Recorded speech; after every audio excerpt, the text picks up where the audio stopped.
Hello future nurses, welcome back to my channel. Today we're going to discuss blood administration from the point you receive the provider's order to the moment that you actually administer the blood. Okay, so we're going to go through all of the checks and balances to make sure that we know how to administer this blood safely and appropriately.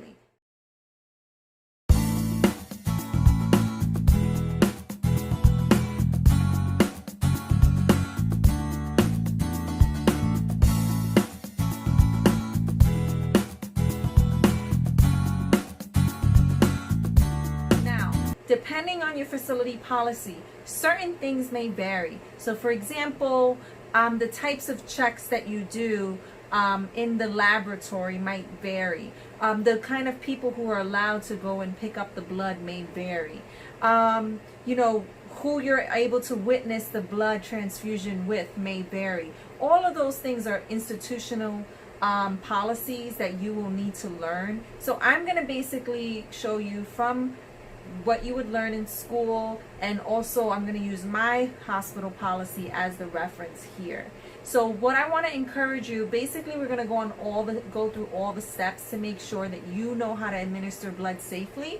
But of course, when you start working, you're going to receive your hospital policy on anything specific. Another example would be how often vital signs are taken. Okay, so what I'm going to do first is I just realized that my provider has ordered a unit of blood for my patient Val Jones. So the first thing I'm going to do is I'm going to look at that order, okay? And so my order here says 1 unit of packed red blood cells. And now when a provider orders packed red blood cells, depending on your facility, you might have a protocol for how fast you can give it, but it's really going to be based on your patient, okay? So for example, if I have a trauma patient who is bleeding extensively, who's hemorrhaging, then I'm going to be trying to administer that blood as quickly as they're losing it. So basically wide open and maybe with a pressure bag, multiple transfusions. If I have a patient who is fluid overload or at risk for fluid overload, I'm going to want to slow that blood transfusion down. But either way, we know that blood cannot run for longer than 4 hours. Okay, so we have to remember that. Whatever our indication for our blood transfusion is, we need to ensure that we do not have that unit running for over 4 hours. On average, for a patient who is not hemorrhaging, who is not hypovolemic and in shock, we usually will transfuse packed red blood cells over 2 to 3 hours, okay? So if your provider hasn't specified, you're going to want to check with the provider to make sure. So here, my provider actually already did that. They told me that they want to transfuse this blood at 150 milliliters an hour. A unit of blood, which you'll see soon, is typically about 300 milliliters in a bag. The other thing that I see here is that my provider has asked me to also recheck the complete blood count, also known as a CBC, 1 hour post-transfusion. And that's extremely important, okay? In a minute, we're going to check the indication for the blood. We're going to check what the hemoglobin and hematocrit is to make sure that this blood is needed. But checking the hemoglobin and hematocrit afterwards, which is in the CBC, is how we're going to find out if our intervention was effective. There's that nursing process again.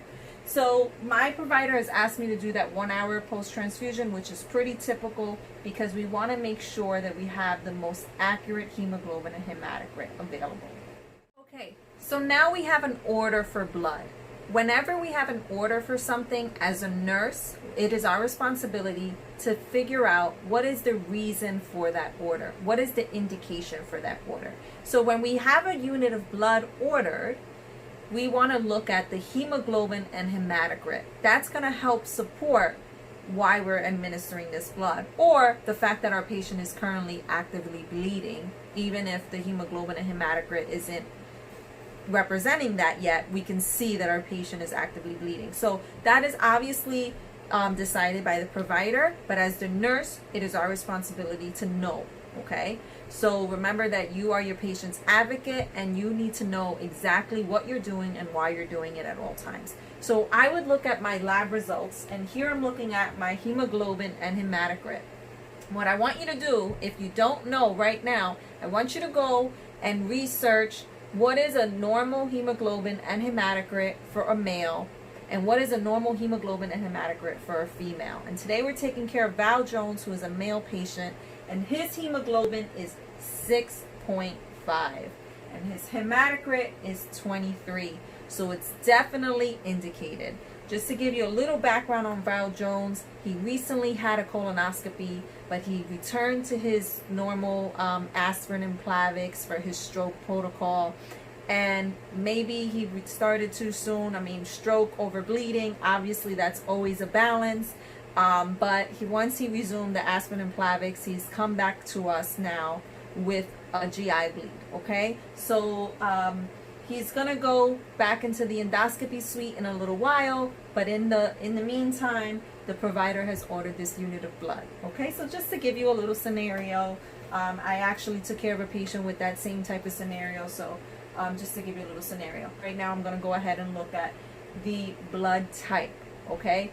Extremely important. Whenever you have a unit of blood ordered, if the type and screen and cross match has not been completed yet, you're going to want to make sure that your provider has also ordered that. Now those also expire, so typically in my facility every 3 days we need to retype and screen our patient. This allows us to not only make sure that we know our patient's blood type, that we also make sure that we get the blood that's most compatible for this patient.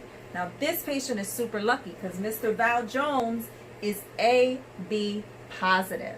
So is he a universal recipient or is he a universal donor? You can go ahead and write that in the comment, okay? So he is AB positive. So now I know the indication for my blood. My patient came in with a GI bleed. His hemoglobin hematocrit is well below what I want it to be. And his blood type is AB positive. So we're on the right track. The next thing I'm going to want to do is look for that consent. You cannot administer blood without a consent unless it's an emergency, life or death situation. My patient just came in as a John Doe. This patient was in a car crash. The patient is nonverbal. The patient may die if I do not administer this blood. I have no next of kin. Then the providers will sign because it's an emergency, life or death situation, so consent is assumed. However, this is not the situation for Val Jones, thank goodness. Quick thing about blood administration consent. If my patient cannot sign, I can call their healthcare proxy or next of kin, and I can have a telephone consent, but I would need to have 2 nurses on the line to witness. That's another thing that might vary based on your facility. In my facility, the provider will go and teach the patient about the reason why they're getting their blood transfusion. Obviously, they're going to be told by the provider the indication for this and other options, but we are allowed to witness blood transfusion consent forms. Your facility might not allow that. Your state might not allow that. So that is something that you need to know based on your state Nurse Practice Act. You need to know that, and your facility, okay? So in my facility, nurses do sign consent for blood transfusions. Consent is usually good for their entire admission, okay? So we did, in this case, our type and screen is current. It was just done today because our patient just came in. And the next thing I wanted to check was the consent form. So here I have my consent form. My patient has signed. Okay, so now I have checked. Let's just go through everything that I've checked so far. I have checked the indication for my blood. I have checked my order, okay? I have checked my blood type, and I have now also checked my consent. Notice that I still have not sent for my blood yet. I want to do all of this before my blood arrives to the unit. I do not want my blood to arrive to the unit and now I'm looking for a consent. The other thing that you want to do is obviously go and speak to your patient. If you weren't there when the provider spoke to the patient, you want to talk to your patient and make sure that they were the ones that signed that consent. Let's say that consent form was from a previous day, right? You weren't there when the consent was received. So you always want to make sure that it was your patient that signed the consent. Your patient is accepting the blood transfusion, okay? Pop quiz. What kind of patient might object to receiving a blood transfusion? And if you have some experience with that, if you yourself are this type of patient, maybe you want to educate and give us some more information, okay? So we can talk about that in the comments if you would like. Next thing that I'm going to want to do, and this will vary based on your facility. In my facility, sometimes I would have to call my blood bank just to make sure that they know there's an order, that I'm trying to administer this blood now, not after surgery or, you know, whatever the case, and make sure that they're preparing it. Or usually your blood bank will actually call you and let you know, hey, we're preparing blood for Val Jones, date of birth, you know, XXXX. And so then you know that you have a certain amount of time for this blood to start. So there are a couple things that you're going to want to do in terms of checking your patient. First of all, I need IV access. I need proper access to administer this blood. We can administer blood through a normal saline lock. We don't need a central line to administer blood. However, we want a nice appropriate size. In this case, my patient has a 20 gauge, which is a nice size angiocath in his right forearm. And I would flush it with my sodium chloride flush and make sure that it's patent, that it's not infiltrated, that there's no signs of infection, it's not leaking, and it's working properly. So I'll show you how I do that later, but let's just say that I did check, okay? The next thing that I'm gonna wanna do is obviously make sure, you know, I would have done this already, but just to make sure that you guys understand, obviously make sure your patient has the correct ID band on, okay? Because we're going to be administering blood. The biggest complications with blood, I want you to tell me in the comments, what are some complications of administering blood? What are some risk factors for my patient, okay? If I try to go through all of that, this video will be way too long. So maybe I can do that on a separate video, but instead, for now, why don't we just talk about that in the comments, okay? So my patient's IV site is great. I'm going to also want to take a set of vitals. Paying special attention to your patient's temperature, okay? And so my patient is afebrile. If my patient had a fever, my facility policy would be that we would notify the provider. The provider will most likely give us an order for an antipyretic and let us know that it's okay to administer the blood. So we would get an order for that, okay? So I would write down a nice, beautiful nurse's note that provider Ricardo Sanchez was notified about the patient's temperature of 101 prior to blood transfusion. Tylenol given as ordered, okay to administer blood, okay? In my facility, I also need to let the blood bank know about that, okay? So in my card that I'm sending to the blood bank, my facility policy, again, your facility policy might be a little bit different here. This is where things might vary, but I just want to give you a broad look of what this looks like. My facility policy requires that I send a card down with my patient's demographic information, their identifiers, and their vital signs. And so if my patient had a fever, on that card I would let them know that the provider was notified and that it was okay to administer the blood, okay? Now maybe we'll make that question number 4. We're up to 4 questions, okay? So when you go to write that down, make sure that you write question 4. Why do I care about the patient's temperature? And why is it important that it's well documented that my patient had a fever prior to administering the blood? Okay, so I've checked my patient. Vital signs are stable. He's a good guy. He's not giving me any problems today. He's afebrile. Vitals are great. His IV site's working beautifully. The next thing that I'm going to want to do is find out who's going to go and retrieve this blood for me.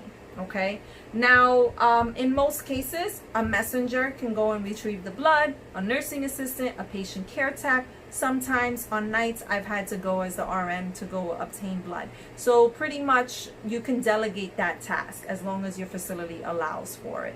Usually you're not allowed to go and then get blood from more than one patient. So if I have Val Jones that needs blood, and I have Sophia Reina that also needs blood, well, guess what? I can't go and get 2 units of blood at the same time.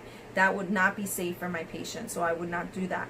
The person who is retrieving your blood should only be going to retrieve the blood and be coming right back to the lab, okay? They shouldn't be getting the blood and then going to drop off medications on another unit or, you know, getting blood for another patient, because the blood has a certain amount of time from when it's released to the blood bank from when I need to start the blood transfusion on my patient. Okay, so that's another thing that we want to make sure. All right, so now what I want to do is I want to make sure that when I'm ready to administer this blood, that I have a nurse available that's going to be able to witness this blood with me. Your witness is an RN. It cannot be a nursing assistant, a medical assistant.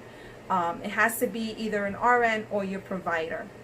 Okay, so your doctor or your nurse practitioner, your nurse manager, your charge nurse, all of those people can witness blood with you. Very important that you do this the right way, that you do not skip a step here. Okay, this is where people can sometimes go wrong. So what I like to do, because I work nights, so you know, people are busy, you don't always see each other, I like to let my nurse know prior to going to retrieve the blood, because now that person knows to be on standby. They're not going to go and try to change a wound. They're not going to go try to, you know, do something else because they know that I have blood coming. So I would say to my colleague Rose, hey Rose, I'm going to get a unit of blood for Val Jones in a minute. Are you available to witness? And this allows me, if they're not available, to go and retrieve someone else. Okay.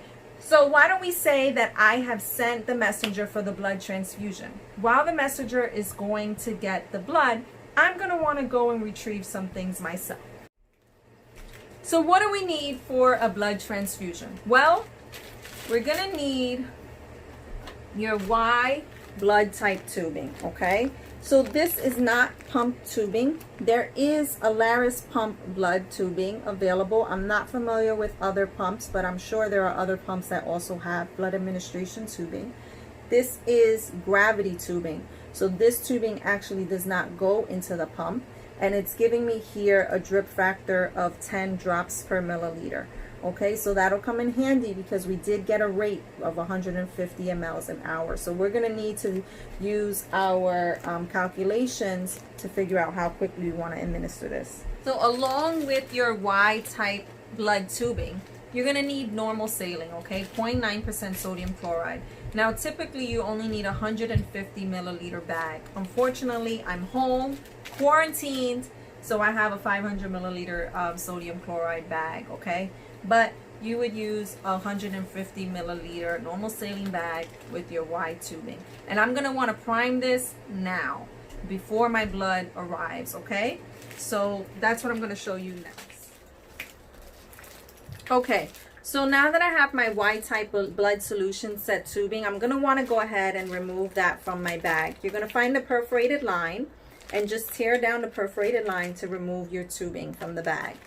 The next thing I want to point out to you, why is this a Y solution set? So notice that I have two spikes. One spike is going to be for your blood. The other spike is going to be for your sodium chloride. And remember that we want to keep these caps on until we're ready to spike our bag to prevent them from getting contaminated. How we're going to control whether our blood is infusing or our saline is infusing is going to be with these two roller clamps. So why don't, for now, we're going to clamp them by rolling this up. And whenever we want to, if we wanted to administer the blood, we're going to open that one. If we wanted to administer the saline, we're going to open the other roller clamp. So they should not be open at the same time.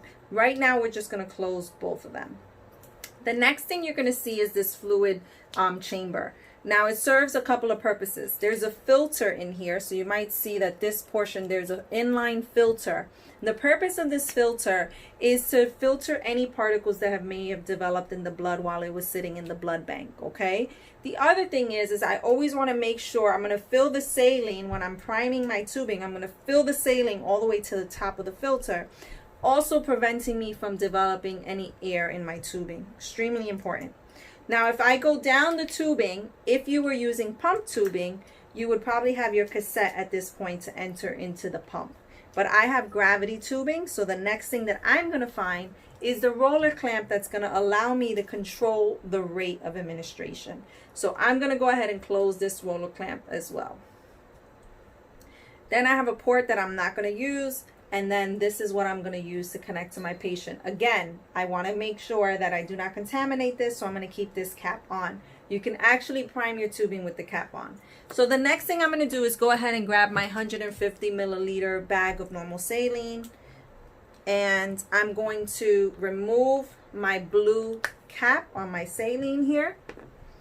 And now I can go ahead, and it doesn't matter which one I use, I'm going to go ahead and remove my cap, and I'm going to spike my bag by using a push and twist method. So I've spiked my bag. I can go ahead and put my bag on my hook here. And you always want to have the solution set facing towards you. Okay, excuse me. You always want to have your label facing towards you. So now that I've spiked my normal saline bag, I'm going to want to prime my tubing. So how I'm going to do this is I'm going to first open the roller clamp that's connected to my saline. Nothing is going to happen yet because I have this roller clamp closed, but I'm going to open this all the way up. And the next thing I'm going to do is I'm going to squeeze this chamber until I'm able to get saline to the top of the filter. Actually bring that closer because I want to make sure that you can see what I'm doing here. So I'm going to squeeze the chamber, and you can see that the saline is falling. It's coming down. And so I just want to show you what it looks like so far. And I'm just going to put this up here and squeeze it with two hands so I can get it done faster. And now I have completely covered the filter. Notice that I have a little bit more saline, but that's okay. The main thing I want to do is make sure that where I'm going to be watching the drops is not covered. So if that was covered, I would need to invert this and put some saline back in. But the main objective here is making sure that that filter is completely saturated in the saline, okay? I'm going to open this slowly, and let's look. My saline stopped about here. It did go past the chamber, and I already have air in it. So I could grab a clean glove, never a garbage can, but I could grab a clean glove if I'm anticipating that I'm gonna need to push past the port. Usually you're just gonna watch as the saline goes to the tip of your tubing, but I did develop some air here while I was squeezing the chamber, so I might need to go past. I don't wanna make a mess, so I'm gonna just put this in a nice clean glove that I just got out the box. And I kept my cap on. So what I'm doing now is slowly opening the chamber, very slowly, and watching as my tubing my fluid goes all the way down the tubing. So there it is, and I have a little air bubble there that just went through. And now I can go ahead and close my roller clamp. So if you look at the tubing, there's no air. So my tubing is primed and it's ready. So when my blood arrives, I have my nurse on standby, I have all my documents ready, and I'm ready to go administer my blood, okay? Okay, so my blood has just been delivered to my unit. Remember that you have 30 minutes from when the blood was released to when you start the unit of blood. So I want to hurry up and get this on here. So I'm going to ask my colleague Rose to come with me to my patient's room. Rose, are you ready to witness? Yes. Okay, perfect. So come on over. We're going to knock on our patient's door. Can we come in? Okay, great. We're going to perform some hand hygiene. Okay. I'll give you some hand sanitizer. I'm going to put some hands. It's very important that you have hand sanitizer on because you are dealing with a patient and he is probably sick and you don't want to get infected. And you don't want to infect him. Yeah. Okay. So, Mr. Jones, hi, how are you doing? Can I have your name and date of birth, please? Okay. Val Jones, January 12th, 1940. Great. So I have Rose here. She's a registered nurse here on the unit. She's going to help identify this blood and witness this blood to make sure that we have the right blood transfusion for you. So at certain points, we're going to ask you to participate in our witness. Before we do that, I need to show Rose all of those things that I checked before. Remember that I did a couple of checks before I decided to call for the blood. Rose needs to do that with me because she is signing as a witness that we did all of these checks, okay? So what I'm going to show you, Rose, is I'm going to show you the patient's order. So here's the order for packed red blood cells. Okay. And then here is the reason for the blood. My patient's hemoglobin and hematocrit is low. Okay. And my patient is AB positive. Okay.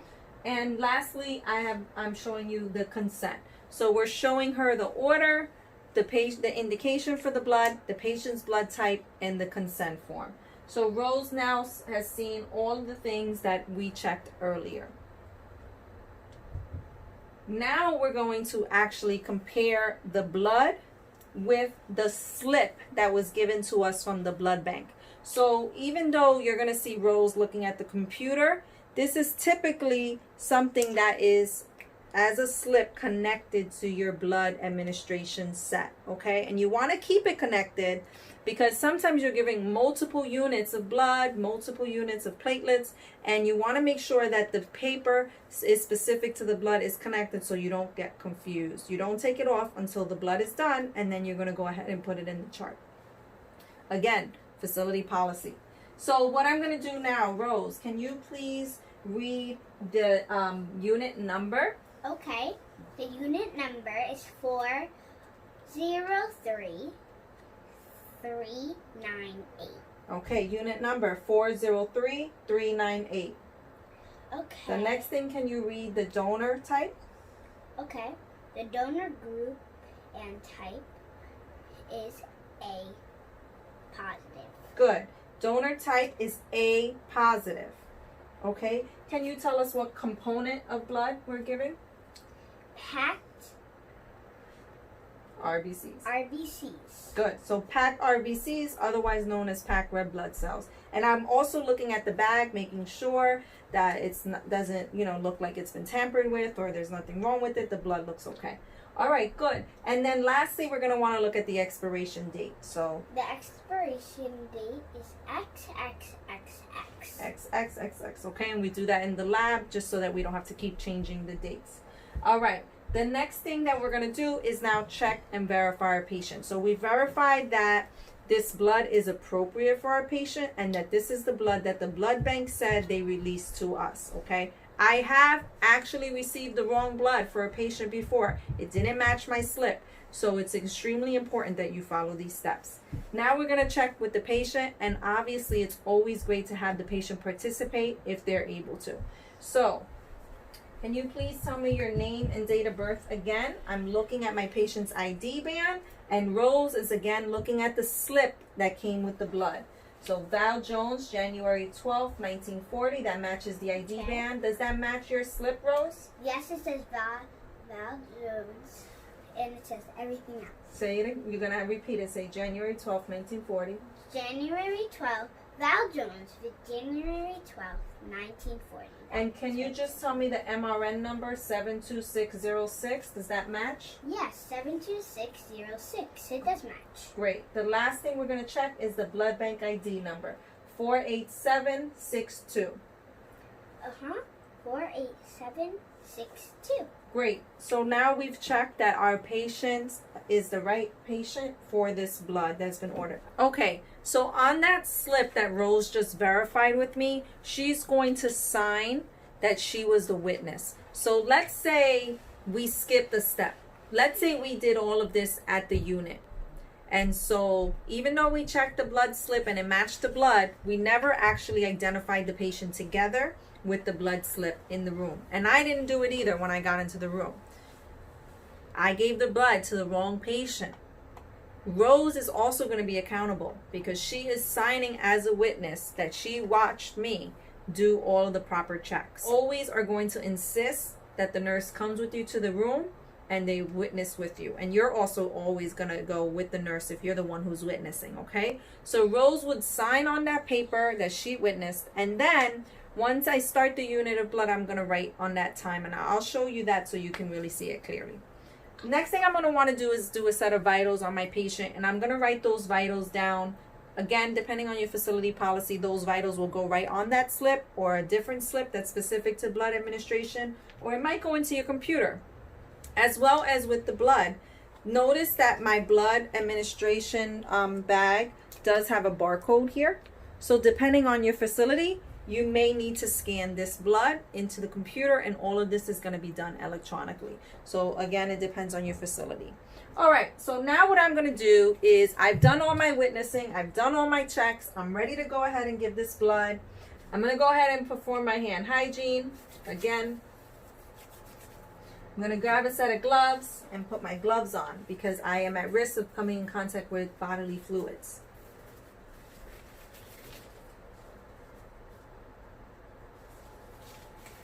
So although I checked my IV site earlier and I made sure that it was working properly, I'm going to want to do that.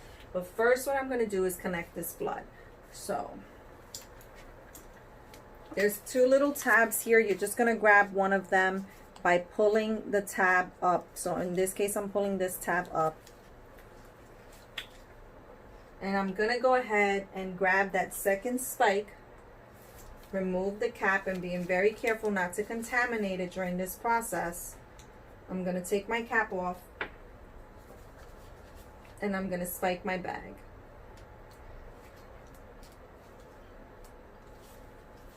And then I'm going to hang. Remember that you're always hanging it with the label facing you.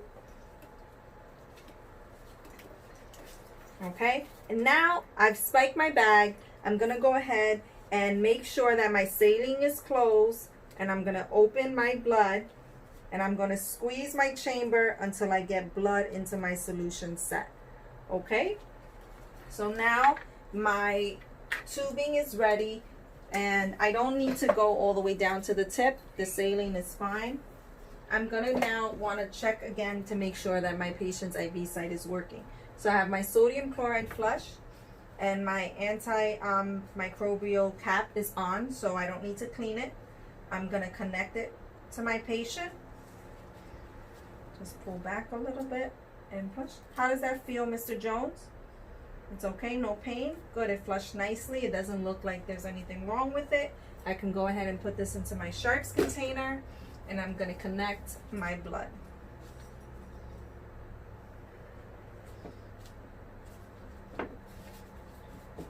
Now, because this is by gravity, I'm going to need to control my rate. Remember that we looked at the solution set for our drop factor. So we have the 10 drops per milliliter. So here, if I'm not sure if you can see, my blood, the rate was 150 milliliters an hour. So times 10, which is the drop factor, divided by 60 minutes. So that's going to be 25 drops a minute. So in order to give this blood over 2 hours at a rate of 150 milliliters an hour, I'm going to use my roller clamp and watch my drip chamber to make sure that I'm getting 25 drops in a minute. Okay? However, depending on your facility policy, usually they want you to start the blood at a rate of 2 drops a minute, which basically would be 120 drops in an hour. So it's not a huge difference, but you would basically just change those numbers at 120 times 10 divided by 60. Okay, and that would be for the first 15 minutes. Now, I won't go into detail about vital signs because that is going to vary about depending on your facility policy. My facility, we typically take those vitals as soon as we start the blood. We take the vitals 15 minutes after, and then we take the vitals again 15 and 30 minutes after once the blood transfusion has been completed. Many textbooks that I research, it says that you should be taking the vitals every hour. Okay, so that is something that I want you to go based on your textbook and your facility policy once you guys become nurses. Okay, so now my blood is hanging, my saline is closed, my blood, let's say it's infusing into my patient. I'm going to stay with my patient for the first 15 minutes and check their vitals because I'm looking for any adverse reactions, okay? Any reactions to this blood. If that happens, I'm going to want to disconnect the blood right away. I'm not going to use this saline to clear the line. I'm going to disconnect the blood right away, take a set of vitals, notify my provider, and follow my institution policy on transfusion reactions depending on what type of reaction it is, okay? The one thing that I didn't do also is that before I start this blood, I should be letting my patient know to let me know about any signs and symptoms that would be an indication for reaction, right? So back pain, itching, redness, chills, nausea, vomiting. I should be educating my patient to let me know if they feel any of these things while or after the blood is administering. Okay, it's extremely important that you educate them because you may not be in the room while this is happening. So I'm going to go ahead and check the vitals in 15 minutes. Let's say the blood is complete, so I'm finished with my blood transfusion. What I'm going to want to do is clamp the blood transfusion clamp. Okay, so clamp the blood, and then I'm going to go ahead and open the saline, and I'm just going to run it enough to clear my tubing because I want to make sure that I get every drop of blood needed. And obviously if your blood patient is fluid overload, we're going to want to be cognizant of how much fluid we administer. All right, so that is how you administer a blood transfusion. Please feel free to write any comments. I have been so overwhelmed with gratitude for all the wonderful comments that students have been posting on my oxygen delivery video. I'm sorry that it's taken me this long to post another video, but know that I am thinking about you all, especially now in a time when many of you are not having clinical experiences. And when I am available to post a video, I will post a video to help to support you in this process. But we're rooting for you. Keep on pushing. And like I said, if you have any questions or comments, feel free to leave me a comment and subscribe to my channel so that when I post videos, you will receive notification. Alrighty, bye.